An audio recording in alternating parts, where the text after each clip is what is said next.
తెలంగాణలో పోరుబాట పడుతున్న గ్రామ కార్యదర్శులు స్థానిక సంస్థల ఎన్నికల ప్రచార నేపథ్యంలో తమ సమస్యల పరిష్కారానికి ప్రభుత్వంపై ఒత్తిడి పెంచేలా ప్రణాళిక.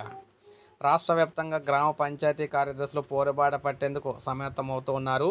త్వరలోనే ఎన్నికలు రాబోతున్న నేపథ్యంలోనే వీటికి సంబంధించి ముందే ఉద్యోగుల సమస్యలు పరిష్కరించాలని చెప్పేసి భావిస్తూ ఉన్నారు.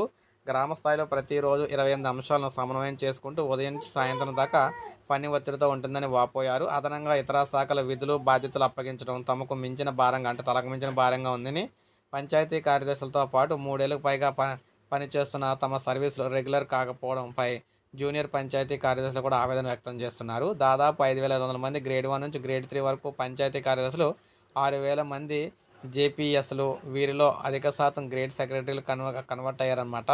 1000 మంది ఓపీఎస్లు, వీరికి నెలకు 15,000 వేతనం కాగా వీరికి జేపీఎస్లుగా కన్వర్ట్ చేయాలనే డిమాండ్ కూడా పెరుగుతోంది. గ్రామ పంచాయతీ అకౌంట్లో డబ్బులున్నా వాటిని ఉపయోగించుకునే పరిస్థితి లేదు. నెలవారీ విధుల నిర్వహణకు సంబంధించిన సెక్రటరీలు జారీ చేసిన చెక్కులు కూడా పెండింగ్లోనే పెడుతూ ఉన్నారని వాపోతూ ఉన్నారు. పెండింగ్ బకాయిలు వెంటనే చెల్లించాలి.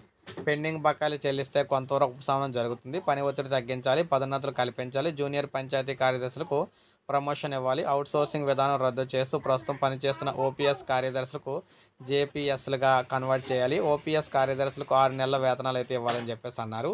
సో ఈ విధంగా దీనికోసం వీరందరూ పోరుబాటు అయితే పడుతున్నారన్నమాట. సో ఇది మనకు అప్డేట్. ఒక లైక్ చేయండి, సబ్స్క్రైబ్ చేసుకోండి, మన ఛానల్ సబ్స్క్రైబ్